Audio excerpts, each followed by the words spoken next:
మీ ఎలాంటి వ్యాపార ప్రకటనలకైనా వెంటనే మా ఛానల్ సంప్రదించండి. ప్రస్తుతం మనతో పాటు ప్రముఖ ఆధ్యాత్మికవేత్త ఆస్ట్రాలజర్ బ్రహ్మశ్రీ సుభాష్ శర్మ గారు మనతో ఉన్నారు. గురువుగారితో మాట్లాడేద్దాం.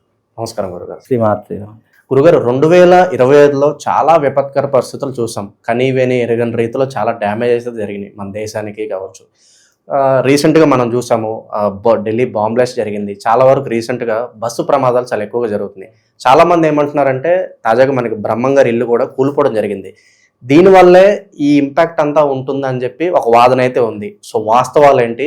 మరి 2025 ఇలా ఉంది, 2026 మరి ఎటువంటి సంఘటనలు జరగబోతున్నాయి, ఎలాంటి పరిణామాలు మనం ఎక్స్పెక్ట్ చేయొచ్చు అంటారు? ప్రజలు ఓవరాల్గా కొత్త సంవత్సరంలో ఎలాంటి జాగ్రత్తలు తీసుకోవాలి? చాలా మంచి ప్రశ్న అడిగారండి. ఈ విషయాన్ని చాలామంది అడుగుతున్నారు. బ్రహ్మంగారి యొక్క ఇల్లు కూలిపోవడం ద్వారానే ఇవన్నీ ప్రమాదాలు జరుగుతున్నాయి, ఆయన ఇల్లు కూలిపోవడం ద్వారానే ఇవన్నీ కూడా ఆకస్మికమైనటువంటి ఇబ్బందులు జరుగుతాయి. అది అవాస్తవం అండి. అది వాస్తవమైనటువంటి మాట కాదు. ఎందుకు అనంటే కనుక ఏదైనా కూడా శాస్త్రం ఏదైతే చెప్పిందో దాన్ని అనుసరించే కాలజ్ఞానం కావచ్చు లేదా ఇతర భవిష్యత్తు కావచ్చు చెప్పినటువంటి అంచనాలే ఉన్నాయి తప్ప ఎక్కడో ఏదో జరిగింది, ఎక్కడో దేనికో ముడిపెడదాము అనేటటువంటి విషయాలు శాస్త్రంలో ఎక్కడా కూడా దానికి తావు లేదు. ముఖ్యంగా ఇది ప్రతి ఒక్కరూ గుర్తుపెట్టుకోవాల్సినటువంటి విషయం. ఇప్పుడు బ్రహ్మంగారి ఇల్లు కాదు, ఏ ఇల్లుకైనా మనము నిర్మించినటువంటి ఏ గృహానికైనా ఒక ఆయు ప్రమాణం అనేటటువంటిది ఉంటుంది. దానికి ఆయు ప్రమాణము అయిపోయినప్పుడు ఆటోమేటిక్గా ఏదైనా కూలిపోక తప్పదు. ఒక మనిషికి ఆయు ప్రమాణం ఎలాగైతే ఉంటుందో అది ఆయు ప్రమాణం తీరిపోయిన తర్వాత ఇంత బలిష్టమైన శరీరం రాలిపోక తప్పదో, ప్రతి ఒక్క అంటే సృష్టిలో ఉన్నటువంటి ప్రతి చెట్టుకి, పుట్టకి, నీడకి, నిప్పుకి ప్రతి ఒక్క దానికి ఆయు ప్రమాణం ఉంటుంది. అలాగే ఆ బ్రహ్మంగారి ఇల్లు కూడా కూలిపోయినటువంటి కారణం ఏంటి? దానికి అది ఎన్నో సంవత్సరాలు, వందల సంవత్సరాలు కలిగినటువంటి ఇల్లు అది కూలిపోకపోతే ఏమవుతుంది? మళ్ళీ వాతావరణం మార్పులు జరిగాయి, చుట్టూ పరిసర ప్రాంతాల్లో మార్పులు జరిగాయి. అప్పుడున్నటువంటి కాలం ఇప్పుడు లేదు, మళ్ళీ అప్పుడు ఉన్నటువంటి ఆచార వ్యవహారాదులు ఇప్పుడు లేవు. అవన్నీ కూడా పరిగణలోకి తీసుకుంటే ఎక్కడో బ్రహ్మంగారి ఇల్లు కూలిపోయింది కదా, దానివల్లే ఇలాంటి విపత్తులు జరిగాయా అంటే అది రాంగ్ ప్రిడిక్షను. అది ఏమాత్రమూ సంబంధం లేనటువంటి విషయం. దానికి ఆయు ప్రమాణం తీరిపోయింది, ఆ ఇల్లు కూలిపోయింది అంతే తప్ప అది ఎవరో కూల్చినటువంటి దానంతటా అది పడిపోయింది. ఒక ఇల్లు ఇప్పుడు ఒక బిల్డింగే ఉందండి, దానికి కనీసం ఒక 100 సంవత్సరాలు అనుకున్న తర్వాత అది ఆటోమేటిక్గా దాని యొక్క ఆయు ప్రమాణం పట్టు విడిపోయి అది ఆటోమేటిక్గా కూలిపోతుంది. అది దాని యొక్క వ్యవస్థ. అలాగే అక్కడ కూడా అదే రకమైన జరిగింది తప్ప విపత్తులు అనేటటువంటివి కాలంలో planetary position according to astrology కాల ప్రమాణంలోనే జరుగుతాయి. కాలం యొక్క ఆధీనంలోనే విపత్తులు ప్రమాదాలు జరుగుతాయి అనేటటువంటిది అకార్డింగ్ టు ఆస్ట్రాలజీ నిరూపితం చేయబడినటువంటిది. అలాగే ఎప్పుడు ఎక్కడ ఏ ఏ ప్రమాదాలు జరుగుతాయో ముందుగానే సూచించబడేటటువంటిదే ఆస్ట్రాలజీ అని అర్థము. కాబట్టి ఇవన్నీ కూడా మన గతంలో షష్టగ్రహ కూటమి ఏర్పడినటువంటి కారణం చేత విపత్తులు జరిగాయి. గతంలో మనకు అష్టగ్రహ కూటమి ఒకటి వచ్చింది. వచ్చినప్పుడు కూడా ఎన్నో రకాలైనటువంటి సునామీ దాడులు ఏర్పడ్డాయి, ఎన్నో రకాలైనటువంటి ప్రాంతాలు కూలిపోయాయి, భూకంపాలు వచ్చాయి, కరోనా లాంటి మహమ్మారి ఏర్పడడం జరిగింది. అంటే ఇవన్నీ కూడా గ్రహ కూటముల యొక్క ఆధారంగా జరుగుతాయి. ఒక సైంటిస్టు, ఒక గొప్ప శాస్త్రవేత్త ప్లానెటరీ మీద ఒక ఎక్స్పెరిమెంట్ చేశారండి. అంటే ఈ ప్లానెట్స్ భూమి మీద ఉన్నటువంటి మనుషుల మీద ఏ రకమైనటువంటి ప్రభావాన్ని చూపిస్తాయి. ఇప్పటికీ నా డయాగ్రామ్ నా దగ్గర ఉంది, ఆల్రెడీ దాని మీద పరిశోధన చేస్తున్నాను. అది పూర్తయిపోయిన తర్వాత నేనే దాని గురించి చెప్తాను. అది మామూలుగా ఇప్పుడున్నటువంటి విషయంలో ఏమిటి అంటే గనక ఆల్రెడీ ప్లానెటరీస్ అంటే గ్రహాలు మనుషుల మీద ఏ రకంగా ప్రభావం చూపిస్తాయి అనేటటువంటిది పరిశోధన. చాలా మంది గ్రహాలు ఏంటంటే గ్రహాలు ఉపగ్రహాలు ఎన్నో రకాలుగా ఉన్నాయి, ఈ 9 గ్రహాలని ఎందుకు తీసుకున్నారు, ఈ 9 గ్రహాల యొక్క ప్రభావమే ద్వాదశ రాశుల మీద ఎందుకు పడుతుంది అనేటువంటి సందేహాలు చాలా మందిలో ఉన్నాయండి. ఇప్పుడు వాళ్ళకి ఏంటి అని అంటే కనుక శాస్త్రం ఆధారం కాదు, సైన్స్ ఆధారంగా చేసి చూపిస్తే వాళ్ళు నమ్మేటటువంటి పరిస్థితిలో ఉన్నారు. శాస్త్రం ఇలా ఉంటుందండి, ఒక గ్రహానికి ఒక మనిషికి ఇలాంటి సంబంధం ఉంటుంది అంటే చాలా మంది నమ్మరు. అదే సైన్స్ పూర్వకంగా ప్రూవ్ అయింది అనుకోండి, నిర్ణయం అయింది అనుకోండి, అందరూ నమ్ముతారు. అలాంటి విధానాన్ని నేను చేస్తాను. శాస్త్రంలో ఉన్నటువంటి గ్రహాలు చాలా మంది సైంటిస్టులు చాలా మంది పరిశోధన చేశారు. నాకు తెలిసిన దగ్గర వ్యక్తి దీని మీద పరిశోధన మొదలు పెట్టాడు. అది దగ్గర దాకా వచ్చింది. ఆల్మోస్ట్ ఈ జనవరి ఫిబ్రవరి దాకా ఎండ్ అయిపోతుంది. ఆ పూర్తి వివరాలు నా దగ్గరికి వస్తే తప్పకుండా ప్లానెటరీస్కి అంటే గ్రహాలకు మనుషులకు ఏం సంబంధం ఉంది, ఒక్కొక్క గ్రహము మనిషి మీద ఒక్కొక్క ప్రభావాన్ని ఎలా చూపించగలుగుతుంది నేను డయాగ్రామ్ వేసి విత్ మీకు 3D ఎఫెక్ట్ లో నేను చూపించగలుగుతానండి. అంటే గ్రహాల యొక్క ప్రభావం వల్లనే వాతావరణంలో మార్పులు వస్తాయి. గ్రహాల యొక్క మార్పిడి వల్ల, గ్రహాల యొక్క మూమెంట్ వల్లనే మనిషి ఎప్పుడూ కూడా ప్రభావితం చెందుతాడు. ఇప్పుడు పుట్టినటువంటి మనిషి పెరిగిన తర్వాత లేదా ఒక 25 ఏళ్ల తర్వాత ఉన్న మనిషి 30 ఏళ్ల తర్వాత కూడా అదే రకంగా ఉండాలి కదా. ఎందుకు మార్పులు వస్తాయి మనిషిలో? ఒక మనిషి ఈరోజు మంచిగా ఉన్నాడు, పరిస్థితుల ప్రభావాలు ఎందుకు చెడ్డవాడిగా మారిపోతున్నాడు, లేదా చెడ్డవాడిగా ఉన్నాడు ఎందుకు మంచిగా మారిపోతున్నాడు అంటే కాలములో పరిస్థితులు ప్రభావాలు మనిషిని ఏ రకంగా మార్పు చెందిస్తుంటాయో గ్రహాల యొక్క మార్పు వల్ల భూమి మీద ఉన్నటువంటి విపత్తులు కూడా అదే రకంగా వస్తూ ఉంటాయి. రాబోయేటటువంటిది పరాభవ నామ సంవత్సరం. ఆ పరాభవ నామ సంవత్సరంలో కూడా ఎన్నో రకాల విపత్తులు ఉన్నాయి, ఎన్నో రకాల గండాలు ఉన్నాయి. కూటమి వల్ల అనుకోవచ్చు, షష్టగ్రహ కూటమి గతంలో మీరు చెప్పారు. 100% షష్టగ్రహ కూటమి యొక్క ప్రభావం ఆల్మోస్ట్ ఇప్పటి వరకు అయిపోయింది. మళ్ళీ కొత్త సంవత్సరం డిసెంబర్ అయిపోయింది అంటే దాని ప్రభావం తగ్గుముఖం పట్టి జనవరి నుంచి ఏమవుతుంది అంటే పరాభవ నామ సంవత్సరంలో జరిగేటటువంటి విపత్తులకు అన్నీ కూడా క్యాలిక్యులేషన్ వేసుకుంటే అప్పటి నుంచి మొదలవ్వడం ప్రారంభమవుతుంది. అంటే దాని యొక్క ఎఫెక్ట్ అనేటటువంటిది స్టార్ట్ అవుతుంది. స్టార్ట్ అయిన తర్వాత దాని యొక్క ఎఫెక్ట్ భూమి మీద పడడానికి కొన్ని రోజులు కొన్ని నెలలు పడుతూ ఉంటుంది. అలాగే పరాభవనామ సంవత్సరంలో కూడా అదే ఎఫెక్ట్ జనవరి నుంచి ప్రారంభం అవుతుంది. జనవరి నుంచి ఎలాంటి విపత్తులు ఉంటాయి అని అంటే గనక భారీ ఆస్తి నష్టము. ఇప్పుడు మామూలు బస్సు ప్రమాదాలు, రోడ్డు ప్రమాదాలు ఎలా జరుగుతున్నాయి, అప్పుడు రైలు ప్రమాదాలు, విమాన ప్రమాదాలు విపరీతంగా జరుగుతాయి. రాసి పెట్టుకోండి. ఇప్పుడే చెప్తున్నాను, భవిష్యత్తులో జరిగేది బస్సు ప్రమాదాలు, రోడ్డు ప్రమాదాలు మామూలు సర్వసాధారణంగా ఎక్కడొక్కటి జరుగుతూ ఉంటాయి. కానీ అది అనుకోకుండా కొన్ని ప్రమాదాలు మనం ఊహకు అందనటువంటి విధంగా జరుగుతాయి. కానీ రాబోయేటటువంటి రోజులలో విమాన ప్రమాదాలు జరుగుతాయి, రైలు ప్రమాదాలు జరుగుతాయి, ఆస్తి నష్టం జరుగుతుంది, తీరనటువంటి యుద్ధ వాతావరణం ఏర్పడుతుంది. అంటే కొన్ని ప్రపంచ దేశాలలో ఉన్నటువంటి కొన్ని దేశాలు యుద్ధ వాతావరణాన్ని మొదలు పెట్టేటటువంటి కొన్ని చర్యలు ప్రారంభం చేస్తూ ఉంటాయి. దానివల్ల యుద్ధానికి వెళ్ళేటటువంటి విషయాలు కూడా జరిగేటటువంటి అంశాలు కనిపిస్తాయి. ఉగ్రదాడులు కూడా ఎక్కువగా ఉంటాయి అంటారా? ఉగ్రవాదుల దాడులు ఎక్కువగా ఉంటూ ఉంటాయి, బాంబు పేలుళ్ళు ఎక్కువగా ఉంటూ ఉంటాయి. ఈ మధ్య కాలంలో మనుషుల్ని నమ్ముదామంటేనే కష్టతరంగా మారిపోయేటటువంటి లక్షణాలు విపరీతంగా పెరిగిపోతుంది. మనిషి యొక్క ఆయు ప్రమాణము ఈ పరాభవ నామ సంవత్సరం నుంచి తగ్గేటటువంటి అవకాశం ఉంటుంది. మనిషి యొక్క ఆయుప్రమం 100 సంవత్సరాలు అనుకున్నాము, 80 సంవత్సరాలు అనుకున్నాము, ఇప్పుడు 70 సంవత్సరాలు బతికితే చాలా గొప్పగా బ్రతికాడరా నాయన అనుకునేటటువంటి పరిస్థితిలో ఎలాగైతే వచ్చిందో ఈ పరాభవ నామ సంవత్సరం 2026 నుంచి 60-65 సంవత్సరాలు బతికితే చాలా మస్తు బతికేశాడు నాయన, 65 సంవత్సరాలు బతికాడు, ఇంకేం బతుకుతారులే అనేటటువంటి పరిస్థితులలో వస్తుంది. మామూలుగా ఇప్పుడు ఈ మధ్య కాలంలో ఎవరైనా 100 సంవత్సరాలుగా బతికారు అంటే మనం చాలా ఆశ్చర్యంగా చూస్తూ ఉంటాము, చాలా గొప్పగా చూస్తూ ఉంటాము.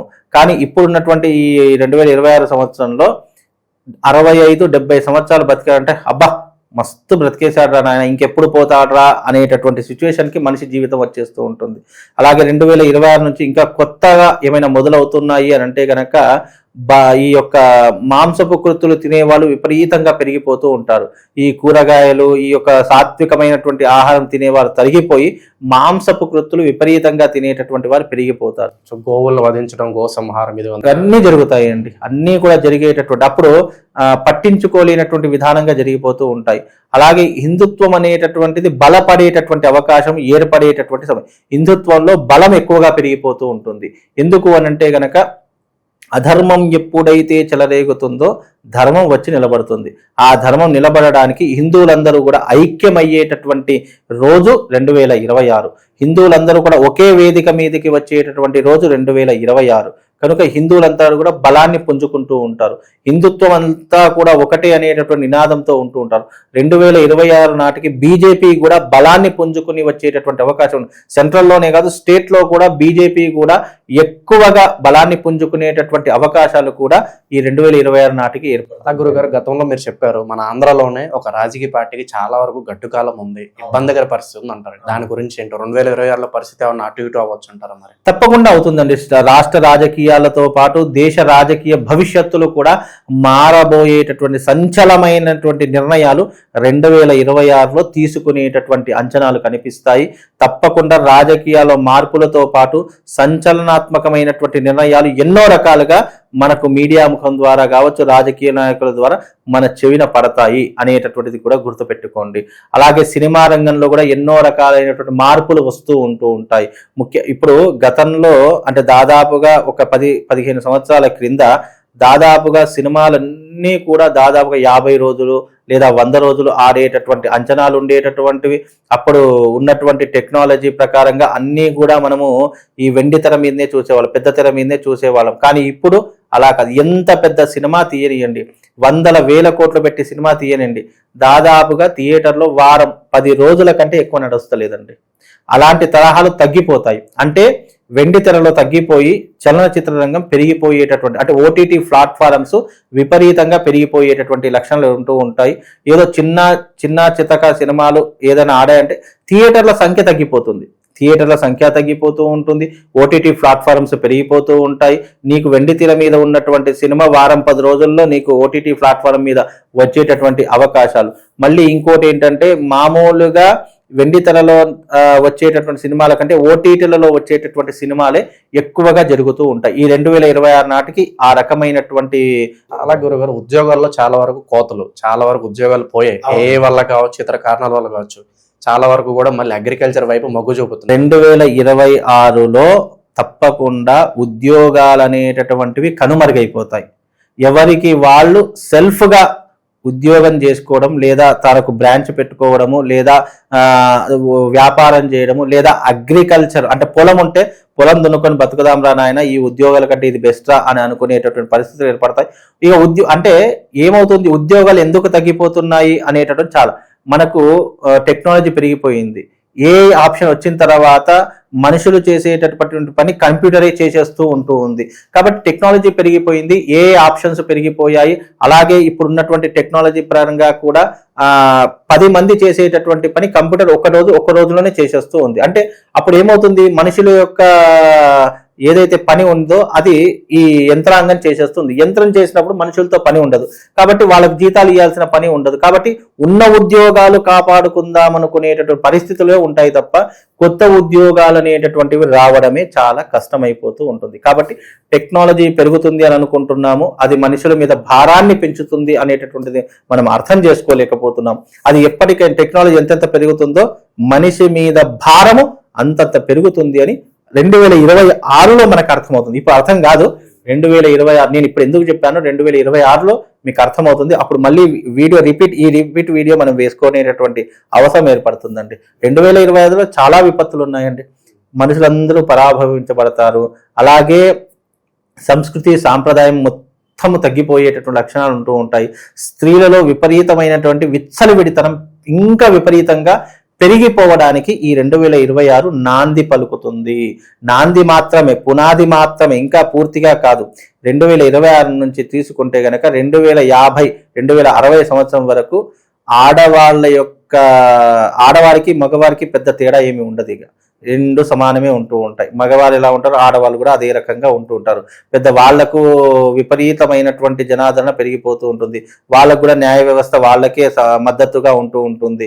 అలాగే వాళ్ళు ఏం చేసినా కూడా దాన్నే రైట్ అనేటటువంటి ప్రవర్తనా శైలి పెరిగిపోయేటటువంటి అవకాశాలు 2026లో ఏర్పడతాయి. ఒకటి కాదు, రెండు కాదు, ఇంకా చాలా ఉన్నాయండి.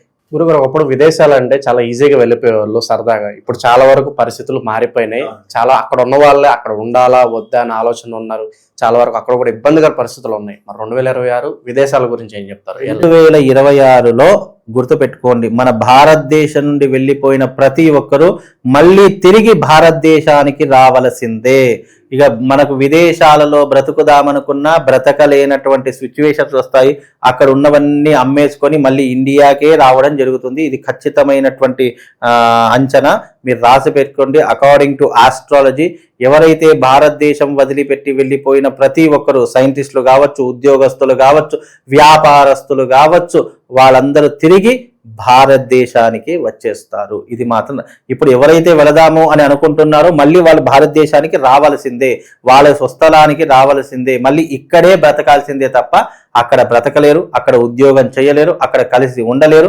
ఆ యొక్క దేశాలతో సత్సంబంధాలన్నీ తిరిగిపోయి మళ్ళీ మన భారతదేశానికి వచ్చేటటువంటి ఏ రకంగా వలస వెళ్ళిపోయారో మళ్ళీ భారతదేశానికి విదేశీయులు కూడా భారతదేశానికి వచ్చే బ్రతకాల్సిన పరిస్థితి ఏర్పడుతుందండి. విదేశాలలో ఉన్నటువంటి వారు అక్కడ బ్రతికే చాలా మంది గొప్పగా అనుకుంటారు తప్ప ఇప్పుడున్నటువంటి పరిస్థితుల రీత్యా ఇప్పుడున్నటువంటి అంచనా ప్రకారం అకార్డింగ్ టు నేనే వేసుకున్నటువంటి ఆస్ట్రాలజీ ప్రకారం భారతదేశానికి వలస రావాల్సిందే. ఎవరైనా సరే విదేశీయుడైనా సరే వలస రావాల్సింది. ఒక దేశం ఏదైనా ఉందంటే అది భారతదేశం. భారతదేశంలో బ్రతికేవాడు ఎక్కడైనా బ్రతుకుతాడు, కానీ ఎక్కడో బ్రతికేవాడు భారతదేశంలో మళ్ళీ బ్రతకలేడు. అలాంటి సిచ్యువేషన్స్ ఇప్పుడు ఈ 2026లో ఏర్పడదు. గురుగారు, బ్రహ్మంగారి కాలజ్ఞానం ప్రకారం ఇప్పటి వరకు మనకి ఎన్నో సంఘటనలు రుజువైనాయి, ఆయన కాలజ్ఞానాలు ఉన్నాయి, అచ్చుకొచ్చినట్టు జరిగినాయి. విశేషంగా 2026లో గన్ షాట్ గా పలానా ఆయన కాలజ్ఞానంలో ఉంది, అది జరుగుతుందంటే ఏం చెప్తారు? పలానా ఒక సంఘటన ఏదన్నా. ఇప్పుడు బ్రహ్మంగారి కాలజ్ఞానం అనేటటువంటిది ఆల్రెడీ ఎన్నో సంఘటనలు జరిగాయి, ఎన్నో జరగబోతున్నాయి. ఆయన రాసింది నిక్కచ్చిగా అంటే 100 to 100% అని నేను చెప్పను. మామూలుగా 95% మాత్రం ఆయన చెప్పినటువంటి కొన్ని సంఘటనలు జరిగాయి, కొన్ని జరగలేదు. అన్నీ జరుగుతాయని ఏది గ్యారంటీ లేదు. కొన్ని జరగలేదు, కొన్ని కాలక్రమంలో మరి అవి రాసినవి మన గ్రంథాలు దొరకలేదా, అది లేదంటే అది మనకు కనిపించలేదా తెలియదు, కానీ రాసిన మట్టుకు మాత్రం 99% జరిగాయి. మళ్ళీ జరుగుతాయి అనేటటువంటి అంచనా ఎలాగో ఉంది. ఎందుకంటే ఆయన గొప్ప మహాపురుషుడు, బ్రహ్మ తర్వాత బ్రహ్మ అంతటి వాడు, బ్రహ్మ కాలజ్ఞాని అని కూడా చెప్పుకోవచ్చు. కాబట్టి ఆయన జరిగినటువంటి ప్రతి ఒక్కటి కూడా జరిగింది. రాబోయే కాలంలో కూడా ఆయన చెప్పింది తూచా తప్పకుండా జరుగుతుంది. ఆడవాళ్ళు రాజ్యాలు వెళ్తారని అన్నారు, జరిగింది. అలాగే నీళ్లు కొనుక్కొని తాగుతారని చెప్పేసి అన్నారు, జరిగింది. అలాగే రాబోయేటటువంటి రోజుల్లో స్త్రీ పురుషులకు పెద్ద తారతమ్య భేదాలు ఉండవు, పురుషుడి కంటే స్త్రీ ఆధిక్యంలో ఉంటుంది అని చెప్పారు, అదే జరుగుతూ ఉంటుంది. చట్ట సవరణలు జరుగుతాయన్నారు, జరిగాయి. అలాగే చట్టంలో స్త్రీలకే ప్రాముఖ్యత ఎక్కువగా ఉంటుందన్నారు, జరుగుతూ ఉన్నాయి. అలాగే పురుషుడితో సమానంగా స్త్రీ కూడా బయటకు వెళ్ళేటటువంటి లక్షణాలు ఏర్పడతాయని అలాగే వెళుతున్నారు. పురుషుడితో సమానంగా స్త్రీ కూడా సంపాదించేటటువంటి తత్వంలో పడుతుందన్నారు, అదే జరిగింది. అలాగే బంధువుల మధ్య, అన్నదమ్ముల మధ్య ఎన్నో రకాలైన వివాదాలు జరిగి వేరే కాపురాలు పెడుతూ ఉంటారని చెప్పారు, అదే జరిగింది. అలాగే రాబోయేటటువంటి రోజుల్లో అలంకరణ వస్తువులకు ప్రాధాన్యత పెరిగిపోతుంది, డబ్బుకి ప్రాధాన్యత తగ్గిపోతుంది అన్నారు, అది పెరిగింది. ఒకటి కాదు, రెండు కాదని ఎన్నో చెప్పారు, అన్నీ జరిగాయి. ఇంకా రాబోయే కాలంలో ఇంకా జరుగుతూనే ఉంటాయి. రాబోయేటటువంటి కలి చాలా విపత్కరమైనటువంటిది. ఎలా ఉంటుంది అని అంటే కనుక ఆశ, వ్యామోహము, అవకాశము, ఆలోచనలు ఇవన్నీ కూడా చెడు మార్గం గుండానే వెళుతూ ఉంటాయి. కమర్షియల్ ఎక్కువైపోతూ ఉంటుంది.